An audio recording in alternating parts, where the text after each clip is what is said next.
Welcome to another episode of Hot Rod City. What we're trying to do today is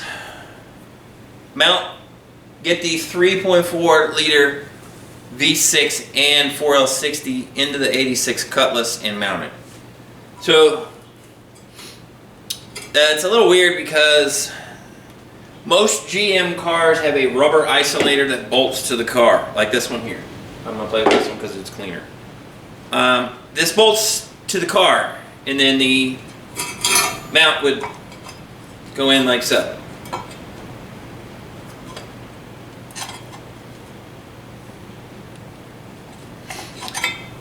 But the issue I have is this car actually has solid mount on the car and rubber isolators on the motor, and they're bad, so I can't use them anyway. So I have to make do and make a solid and Ol'boy Andrew this about having to make drill holes and isolators and all kinds of stuff like that. He suggested just solid mount it. So I'm considering that at the moment.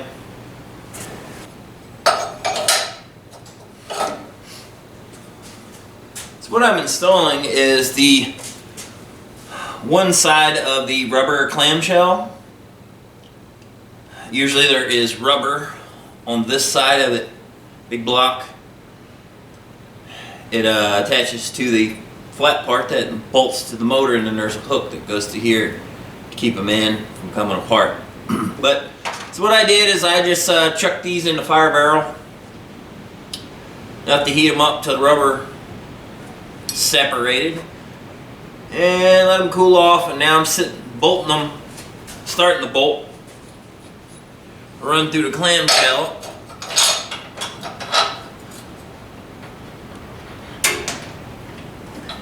Try to drop the nut, but they're sitting in there. That way I got a platform to build the mount off of. So this is the passenger mount. This is the driver's side mount. I've taken this 3/16 or 1/4 inch or something like that.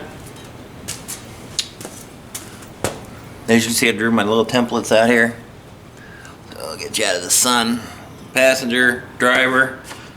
This is actually more curved, but the way I kind of plan to do this, I have to have this notch in this one here because there's an oil filter mount. So, and I'm not sure where this is going to go yet. I'm going to get these plates made out, bolt them to the motor, go ahead and slide the whole thing in, and see where I end up. This is the passenger side perch or clamshell that bolts to the perch. So you go in the car like so. It's actually got a little tab here, so you can, when you set the motor down, it sits on that tab. And this is what bolts to the block. So we're going to bolt this on the block, and then we're going to lower it in the car to how far we need to, and then just connect the two together. Making note that we need to access the bolts. Well, I got here, motor's sitting in the car. Thankfully there's some weird little cross member in there that goes, I guess, it mounts to the body, but that's what the trans was able to kind of rest in with the tail shaft plug that I have in there. So where I want to position the motor, I need to elongate the hole for the cross member. This is a nasty, greasy, grimy cross member. I apparently forgot about it when I was cleaning the engine bay. So I've already marked it out. All I'm going to do is start drilling it. And then I'm going to just elongate it. Alright, as you can see, here's the hole that I elongated. I don't know if it'll come through on the camera. I'm actually only off like a 1/2 inch. And I was actually able to utilize the stock shifter. Only downside is I'm not going to be able to get it into low gear, which For just like an everyday driver, I'm not really that concerned with it. It just means I don't have to buy some sort of shifter and adapt it to the car and everything else. So the drive shaft, tail housing on this it's a bit long. So I don't think the stock drive shaft is gonna work. I'm gonna have to have it cut down, but it's better than having to have one made from scratch or anything like that. I can vouch for that because of the V8 Subaru. But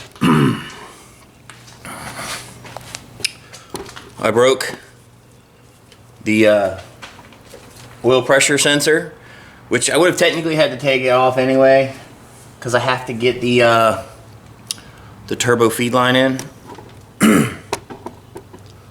But I mean, I gotta, $16. I gotta order a new one. So I've had a bunch of parts showing up. One of them's a fuel pump.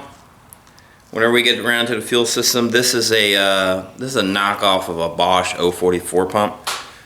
This one is 300 liters per hour. So that's got to get going in. I have the fuel pressure regulator come in a whole kit and everything like that, and the oil feed kit. I bought an oil feed kit just for the turbo with a 10 AN and all that stuff drained.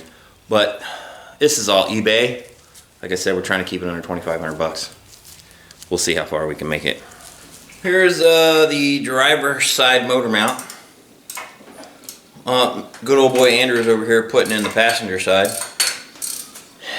Just kind of did like my standard, where I mounted a plate, this plate to the motor.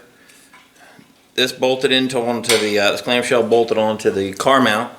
Then I used my little rebar pieces, tack welded on, pulled it out with as an exoskeleton, and then just go ahead and braced it all up. So this one's a little easier to install than the one he's got. It's got a pretty hidden bolt. You have to put that one in first before you, and then get the other two started, and then snug the first one down. So it's not the most beautiful thing, but given the fact of the position of the motor, and I didn't want to remove the ones that were in the car, just because they're a complete pain in the tuchus, and probably would have had to made plates and all that. And this car is not real high horsepower, so it was just a lot easier and less time consuming to build this.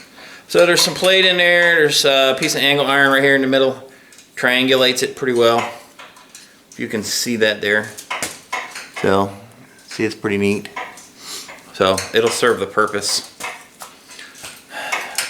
After he finishes bolting that side in, we'll get this one in. Then start with some turbo manifolds.